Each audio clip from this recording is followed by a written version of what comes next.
사울 왕은 안타깝게도 믿음을 저버렸습니다. 그래서 하나님께 버림을 받게 되죠. 사울 왕 개인의 믿음 문제이지만, 믿음은 개인의 문제이기도 하지만 믿음은 공동체의 문제이기도 합니다. 내가 믿음으로 살면 내가 속한 공동체가 하나님의 은혜로 채워집니다. 내가 불신앙으로 행하게 되면 내가 속한 공동체가 혼란스러워져요. 사울은 그 더구나 왕입니다. 이스라엘의 참 왕으로 세워진 사울이 믿음이 사라져버렸어요. 그 순간 사울 개인의 문제뿐만 아니라 이스라엘이라고 하는 나라까지도 어려움을 겪게 되고 이스라엘 온 백성들까지 어려움을 겪게 됩니다. 한 사람의 믿음 없음. 바로 그 순간 한 젊은이가 등장을 합니다. 오직 하나님을 의지하는 믿음을 가지고 일어섭니다. 요나단이었습니다. 사울왕의 아들. 아버지는 믿음을 저버렸지만 요나단은 더 굳건한 믿음을 붙잡고 일어섰던 겁니다. 요나단은 아버지의 불신앙으로 인하여 모두에게 어려움이 닥쳤을 그때에 요나단은 믿음으로 일어서서 불신앙으로 인하여 찾아온 어려움을 이겨내는 믿음의 승리자가 됩니다. 한 사람의 불신앙이 모두의 어려움으로 닥쳐왔다며 한 사람의 믿음으로 인하여 어려움을 이겨내는 역사가 일어난 거예요. 신앙 공동체는 한 사람의 불신앙의 영향력이 얼마나 큰가를 알아야 돼요. 믿음 없는 영향력. 교회 안에 믿음 없는 한 사람의 영향력. 치명적입니다. 반대로요. 이 교회 안에 정말 하나님을 불같이 믿는 믿음의 한 사람의 영향력. 그것은 또 어마어마한 큰 위력이 될 줄로 믿습니다. 하나님의 능력이 될 줄로 믿습니다. 교회 안에 요나단과 같이 믿음으로 앞장서는 한 사람이 필요한 줄로 믿습니다. 모두가 두려워하고 모두가 좌절하고 있을 때 요나단처럼 믿음으로 일어서는 한 사람, 그 사람이 있다면 하나님은 그 사람을 통해서 하나님의 일을 이루실 줄로 믿습니다. 하나님은 어느 교회에서든 요나단처럼 믿음으로 일어서는 사람, 그 사람을 찾고 계십니다. 다른 사람이 아닙니다. 믿음으로 하나님 앞에 서는 사람. 그리고 요나단에게서 또 하나 중요한 교훈을 얻을 수 있는 것은요, 아버지 사울왕이 심판을 불러왔다며, 불신앙으로 인해서 심판을 불러왔다면 요나단은 그 심판을 믿음으로 막아선 사람입니다.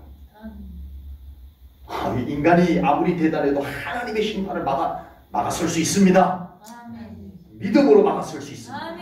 인간의 힘과 능력으로 아니라 하나님의 무서운 심판이 이 사울의 불신앙으로 인하여서 이스라엘을 덮쳐올 때 요나단 한 사람의 믿음이 그것을 막아섰습니다. 막아섰어요, 진짜. 이게 믿음의 사람의 위력입니다. 정말 교회 안에 믿음을 가지고 눈물로 기도하는 한 사람의 그 기도의 위력, 믿음의 위력, 우리는 그걸 무시하면 안 돼요. 작게 보면 안 돼요. 지금 요나단이 바로 그런 사람입니다. 요나단은 믿음으로 심판을 막았었어요. 요나단은 믿음으로 저주를 막아선 사람. 그것도 그 심판이 누구의 심판? 하나님의 심판인데도 그걸 믿음으로 막아선 요나단입니다. 믿음의 사람은 그런 사람입니다. 심판을 막아서는 사람, 저주를 막아서는 사람, 믿음으로 심판을 승리로 바꾸는 사람, 믿음으로 저주를 축복으로 바꾸는 사람, 믿음으로 패배를 승리로 바꾸는 사람이 믿음의 사람인 거예요. 대단한 거예요. 믿음의 사람이 그래서 대단한 거예요. 네. 우리는 우리의 가정에서 그런 역할을 해야 됩니다. 여러분의 가정에서 믿음으로 저주를 막아서는 여러분이 되시길 축복합니다. 우리 교회에서 여러분들은 믿음으로 승리를 일구어내는 믿음의 사람이 되시기를 축복합니다. 아멘. 오늘 본문에서는 요나단의 멋진 믿음의 모습과는 달리 사울 왕의 계속되는 실수, 어리석음의 모습들을 오늘 본문에서 보게 됩니다. 누구라도 실수는 할 수 있어요, 없어요? 여러분 빼고 누구라도 실수를 할 수가 있습니다. 저도 할 수 있고 여러분도 할 수 있는 거예요. 그런데 실수를 했더라도 깨닫고 회개하는 사람은 회복이 됩니다. 아멘. 아멘. 중요해요. 아멘. 실수 안 하는 것이 최선이지만 인간에게 실수했다면 아하 깨닫고 성령님이 깨닫게 할 때 말씀이 나를 딱 깨닫게 할 때 깨닫고 하나님 제가 실수했습니다. 네? 하나님 앞에 꺼내놓고 저를 다시 한번 붙잡아 주세요. 회복됩니다. 아멘. 그러나 끝까지 깨닫지 못하거나 끝까지 깨달았지만 회개하지 아니할 때는 더 이상 희망이 없는 거예요. 안타깝게도 사울 왕은 계속 깨닫지도 못하고 회개치도 아니하고 그 안타까운 모습, 그 어리석은 모습을 우리들에게 보여주고 있습니다. 사울 왕은 블레셋과의 전쟁에서 불리한 것 때문에 불안한 마음에 자기가 번제를 드리기도 했던 사람이에요. 그 내용은 이미 말씀드렸기 때문에 재차 말씀드리진 않겠습니다. 그러던 차에 블레셋 진영에 뭔가 이상한 움직임이 일어난다는 파수꾼의 보초 서는 병사의 보고가 사울 왕에게 들어온 거예요. 블레셋 부대 안에 뭔가 좀 이상한 징조가 보입니다. 뭔가 어수선합니다. 이 보고가 사울 왕에게 들어오는 거예요. 뭐라고?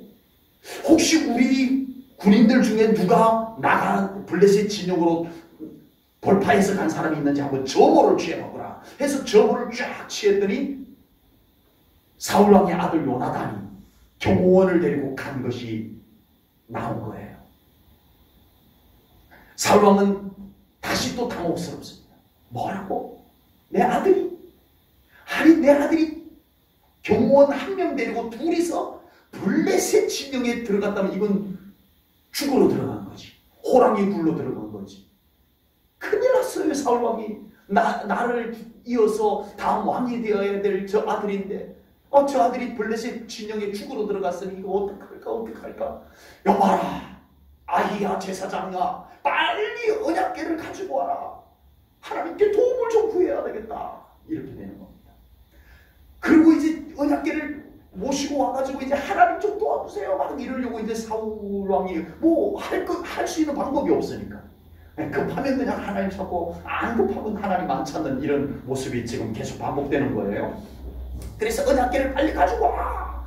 그리고 명령을 했는데 보초가 다시 또 보고가 들어옵니다. 왕이시여 전하, 지금 블레셋 진영이 참 이상합니다. 지금 어수선합니다. 지금 빨리 가서 공격을 하면은 블레셋 군인들을 다 이겨낼 수 있을 것 같습니다 하고 보초에 보고가 들어온 거예요.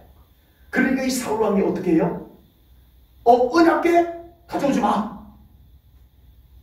언약궤를 왜 가져오라고 그랬어요? 물론 진지한 예배를 드리기 위한 것은 아니었지만 너무 급하니까 그냥 좀 하나님 좀 도와주세요 하려고 가져온 거였지만 어쨌든 하나님 찾으려고 언약궤를 모시고 오라고 했던 거였어요. 그런데 이제 자기가 가서 싸워서 블레셋을 무찌를 수 있겠다라는 보고가 딱 들어오니까 하나님께 예배 안 드려도 돼. 빨리 가자.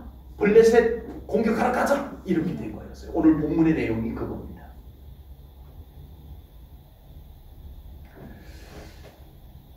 이 순간 어느 누가 안 가고 나 예배 드리고 갈 거야 라고 할 수 있겠냐고요. 본문 19절입니다. 사울이 제사장에게 말할 때에 블레셋 사람들의 진영에 소동이 점점 더한지라 사울이 제사장에게 이르되 내 손을 거두라. 언약궤 모시고 오던 거 그만둬라. 이 말이에요. 어느 누가 사울과 같이 하지 않겠냐. 예배는 나중에 얼마든지 드려도 되니 야 예배 준비하지 마. 전쟁하러 가자. 이거였다는 겁니다. 여러분, 우리의 삶 가운데 예배는 이런저런 이유가 다 사라져도 그곳에 예배 드릴 이유가 있어야 됩니다. 아멘. 무슨 말인지 아시겠어요? 아멘. 예배를 드려야 되는 이유가, 이것도 예배를 드려야 되는 이유가 사라지고, 예배를 드려야 되는 이유가 저것도 사라지고, 다 사라지고 하나님과 나만 딱 남아도 예배를 드릴 이유가 있어야 됩니다. 아멘. 예배는 그런 거예요. 아멘. 맞습니다. 사울왕이 언약궤를 모시고 하나님의 뜻을 여쭙고 또 하나님의 도우심을 구하기 위해서 예배를 드리려고 하다가 그만 급하게 전쟁터로 나가게 되는 겁니다. 예배 안 드리고 전쟁터로 블레셋 진영으로 공격하러 나갔어요. 자, 질문 나갑니다. 사울왕이 예배 안 드리고 블레셋과의 전쟁하러 가서 전쟁에서 이겼을까요? 졌을까요? 오늘 성경 읽을 때 답이 나왔는데, 네. 이겼을까요? 졌을까요? 네. 우리의 상식으로는 당연히 져야 되잖아요. 예배 안 드리고 갔으니까 져야 되잖아. 이겼어요. 갑자기 혼란스러워요? 아니, 예배 안 드리고 갔는데 왜 전쟁이 이겼지? 물론 사울 왕 때문에 이긴 것은 아니고 요나단 때문에 이긴 것이지만 어쨌든 사울 왕은 예배 안 드리고 가서 전쟁에서 이겼습니다. 여러분, 무엇을 말씀할까요? 전쟁에서 이기기 위한 예배가 아니라는 겁니다. 예배는 그런 것이 아니라는 거예요. 예배 드리면 전쟁에서 이기고 예배 안 드리면 전쟁에서 지고, 그런 예배를 하나님이 원하시는 것이 아닙니다.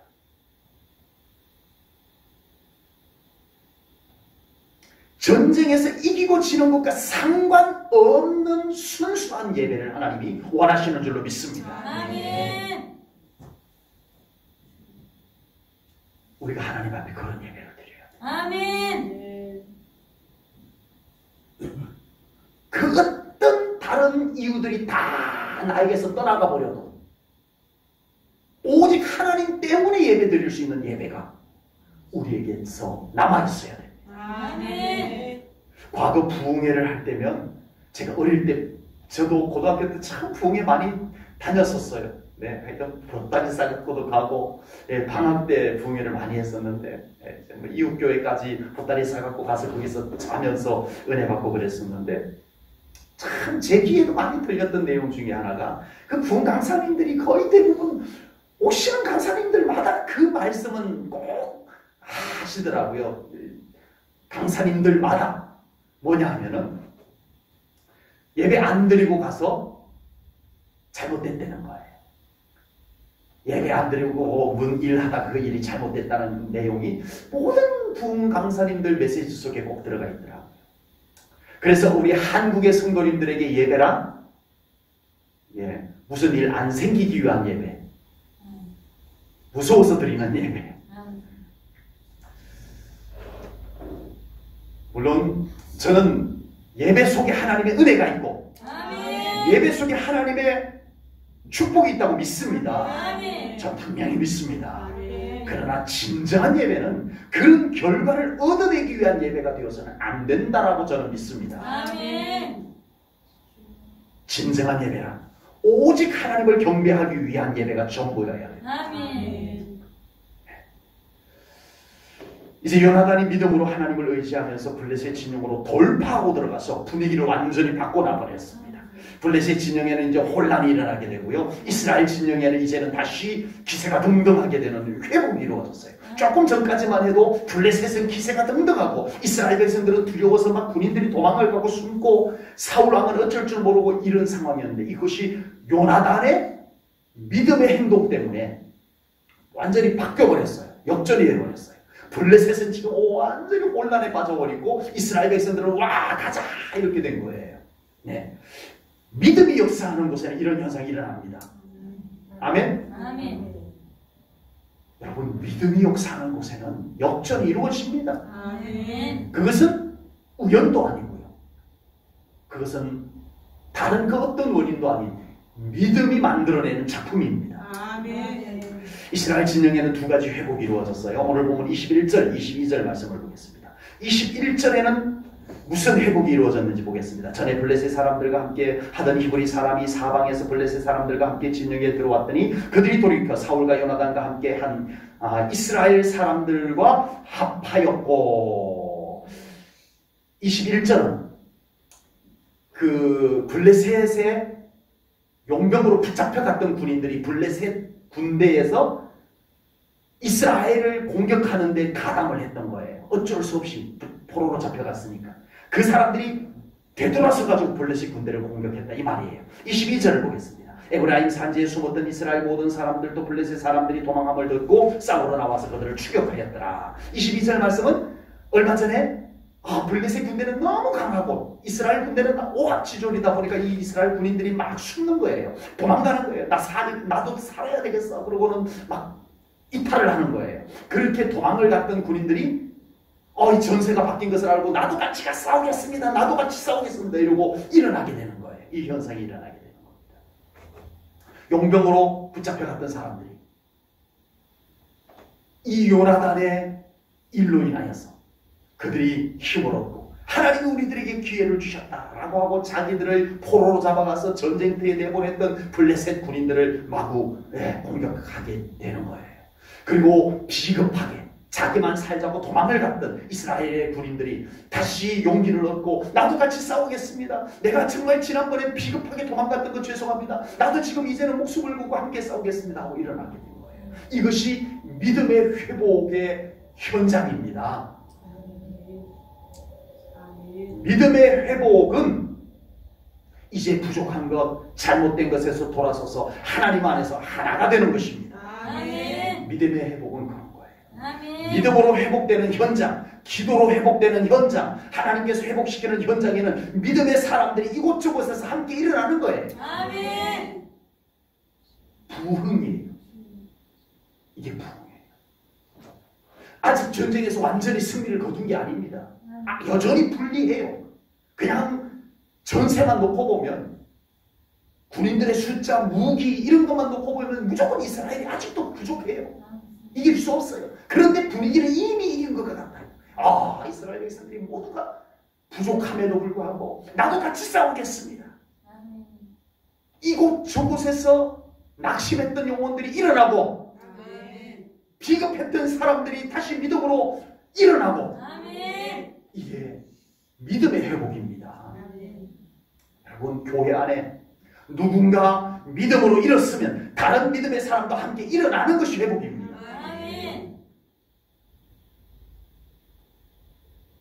정말 교회를 위해서 일어날 때 냉소를 보내서는 안 되는 거예요. 나도 같이 기도하겠습니다. 이 사람들이 이곳에서 저곳에서 일어나야 되는 거예요. 나도 같이 함께 하겠습니다. 이게 믿음의 회복입니다. 이것이 교회의 부흥의 원리예요. 하나님은 그렇게 부흥시킵니다. 하늘에서 뚝 떨어뜨려주는 거 아니에요. 우리 제1전원교회 성도님들이 나도 함께 이제는 기도하겠습니다. 나도 이제는 믿음으로 함께 하겠습니다. 여러분 이게 돼야 됩니다. 이제 요나단의 믿음의 행동과 하나님께서 함께 하심으로 인하여서 블레셋과의 전쟁이 승리로 끝나게 되었습니다. 그런데 아직 완전히 전쟁이 끝나지 않았는데 이스라엘 군인들이 좀 이상한 거예요. 아니 지금 하나님이 도와주셔가지고 블레셋 군인들이 자기들끼리 막 싸우고 이러고 있는데 이스라엘 군인들이 잘 싸우지를 못하는 거예요. 어쩐 일인가 봤더니 사울 왕이 그냥 자기 생각. 자, 이제 우리 블레셋과 오늘 전쟁을 하는데 오늘 절대 음식 먹지 마. 금식이야 오늘은. 아니 무슨 전쟁을 하는데 금식을 합니까? 왜 이 왕이 그걸 명령을 내려놔 버린 거예요. 그러니까 이 이스라엘 군인들이 굶으면서 어떻게 전쟁을 해? 그게 얼마나 힘든 건데. 네. 그래가지고 막 지치기 시작하는 거예요. 이 사울 왕은 왜 그랬는지 정확한 이유를 모르겠어요. 성경학자들도 그냥 추측할 따름입니다. 왜 그랬는지 성경에 나오지 않아요. 그냥 그렇게 명령을 내려놨던 거예요. 요나단 아들, 사울왕의 아들 요나단이 우리 아버지가 참 곤란한 것을 명령하였구나 이렇게 말해요. 참 잘못된 명령을 했다는 거예요. 아들이 봐도. 네. 이 사울왕이 왜 그랬는지 모르겠어요. 여러분, 저는요, 지금 사울왕을 보면서 뭐지? 이런 생각이 들어요. 지금 사울왕이 뭔가 혼란스러운 모습을 계속 보여주고 있습니다. 예. 블레셋과의 전쟁에서 막 지금 불안하고 두려우니까 어떻게 했어요? 사무엘 선지자를 모셔다가 번제를 드리려고 해요. 그래서 사무엘 선지자가 안 오니까 나 하나님 앞에 예배 드릴래. 내가 침례할래. 번제를 내가 할 거야. 그래가지고 번제를 막 드렸다고 혼나기도 하고요. 믿음이 있는 것 같기도 하고 없는 것 같기도 하고. 사무엘 선지자가 와서 사울왕의 한 행동을 꾸짖는 걸 보니 잘못된 건데 정말 하나님 앞에 번제를 드리고 싶어하는 그 마음은 또 뭘까? 근데 싶기도 하고. 그러다가 또 사울은 큰 심령을 내려요. 너무 엉뚱하게. 자, 이번 블레셋과의 전쟁에서는 군인들 아무것도 먹지 마. 전쟁이 끝날 때까지 먹지 마. 이렇게 한 거예요. 이건 또 왜 그랬을까? 싶기도 하고요. 그리고 또 오늘 본문 레스 보니까요. 이 군인들이 너무 배가 고프니까 짐승을 잡아가지고 핏째 먹는 거예요. 핏째 먹으면 돼야 안 돼요. 율법에 안 돼요. 율법에 핏째 먹으면 안 돼요. 그런데 이 군인들이 너무 배가 고프니까 그냥 잡아가지고 그냥 핏째 먹어버린 거예요. 그것이 사울왕에게 보고를 했더니 사울왕이 믿음 없는 행동을 하였도다 하고 꾸짖어요 또. 여러분 지금 사울이 믿음 있는 거예요? 믿음이 없는 거예요? 오늘 보면 35절에 보면요. 사울이 또 하나님 앞에 제단을 쌓았다고 그래요. 여러분 한번 여러분께 여쭤볼게요. 지금 사울이 믿음이 있는 거예요? 없는 거예요? 여러분들도 헷갈려요? 저도 헷갈려요. 뭘까 싶어요. 사울 왕에게 왜 이처럼 불안정하고 혼란스러운 현상이 나타났던 것일까요? 영적인 상태를 반영하는 겁니다. 영적인 상태. 여러분 이거 잘 들으셔야 돼요. 믿음의 사람이 신앙으로 안정이 되면 생각도 안정이 됩니다. 아멘. 말도 안정감이 있게 나갑니다. 아멘. 믿음이 안정되는 거예요. 아멘. 그의 삶도 굉장히 편안하고 안정감을 느낄 수 있어요. 실제로 삶에는 풍랑이 일어났어요. 어려움도 생겼는데 그 사람을 보면은요 전혀 흔들리지 않아. 저 사람 지금 어려운 일이 생겼는데 어쩌면 저렇게 평안할 수 있지? 영적 상태가 그를 붙잡아주는 거예요. 그러나 믿음의 사람에게 믿음이 흔들려 버리면요 영적 상태가 불안정하게 되면요 생각도 왔다 갔다 합니다. 안정감이 없어요. 안정감. 이렇게 말했다 저렇게 말했다 이렇게 행동했다 저렇게 행동했다. 혼란스러워요. 영적인 상태입니다. 영적인 상태. 뭔가 열심히 하는데 이상하게 안정적이진 않아요. 삶에 특별한 어려움이 없는데 이상하게 삶이 안정감이 없어요. 옆에서 보기에도 불안해요. 혼란스러워요.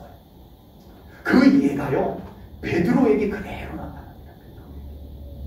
여러분 이제 예수님께서 십자가에 달려 돌아가실 때쯤 되니까 이 베드로가 영적으로 혼란스러워지기 시작했어요.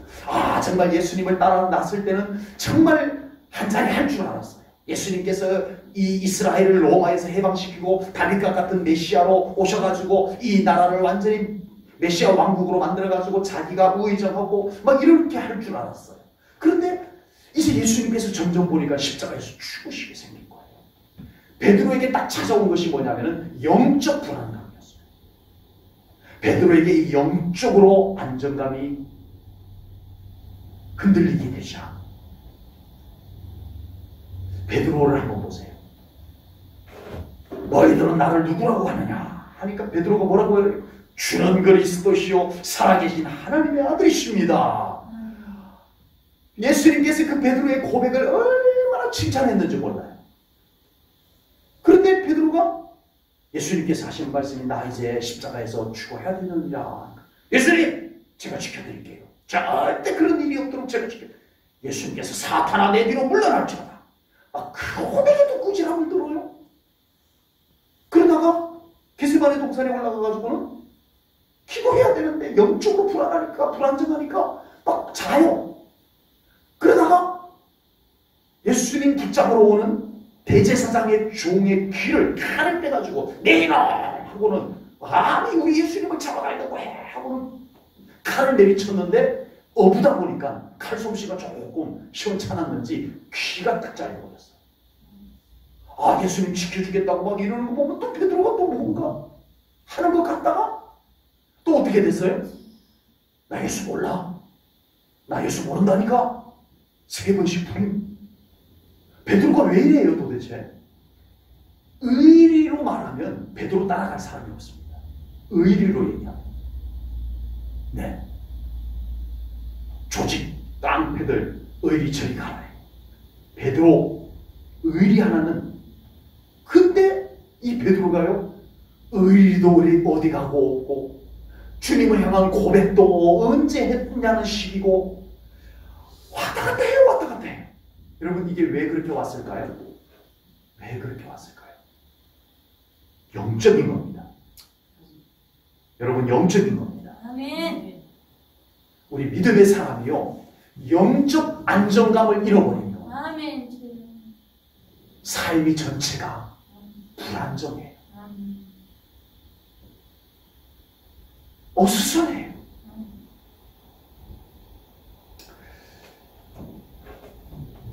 우리가 영적으로 안정되면 삶의 풍랑이라도 요동하지 않습니다. 아멘. 아멘.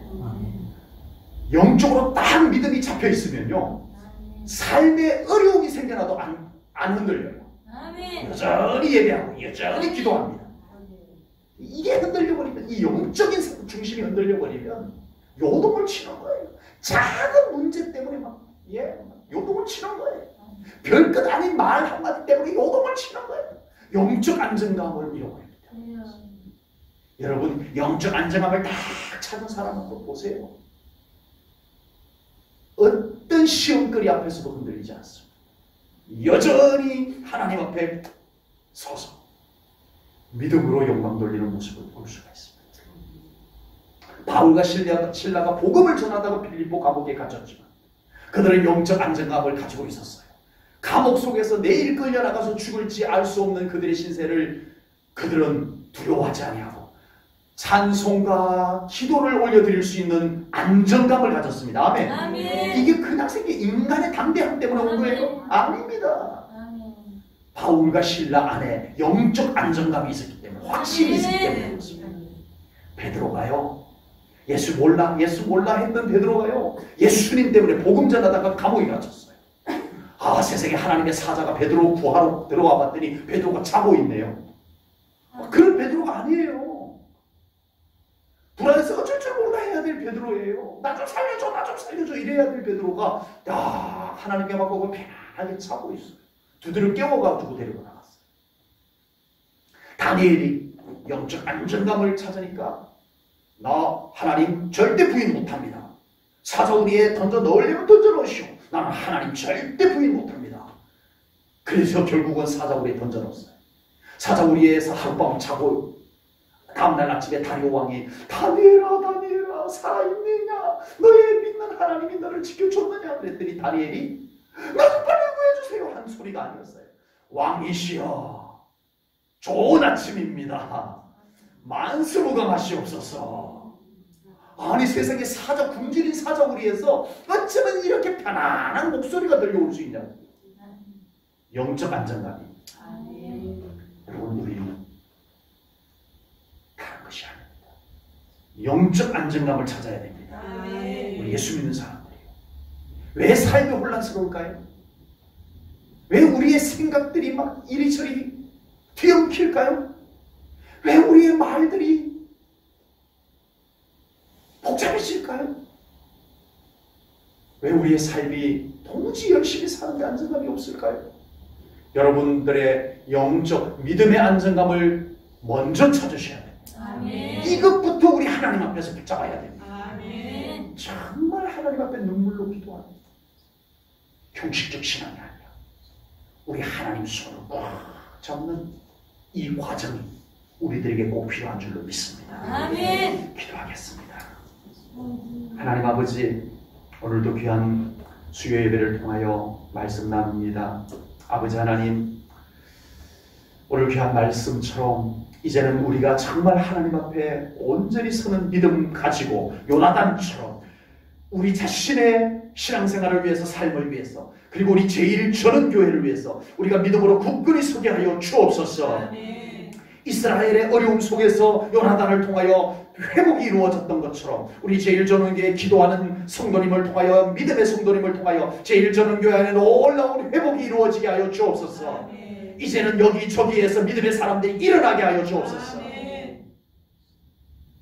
그리하여 우리 하나님, 이 교회를 하나님의 아름다운 교회로 세워 주시옵소서. 아멘. 감사 영광 올려드리오며 예수님 이름 받들어 기도하옵나이다. 아멘. 아멘. 아멘.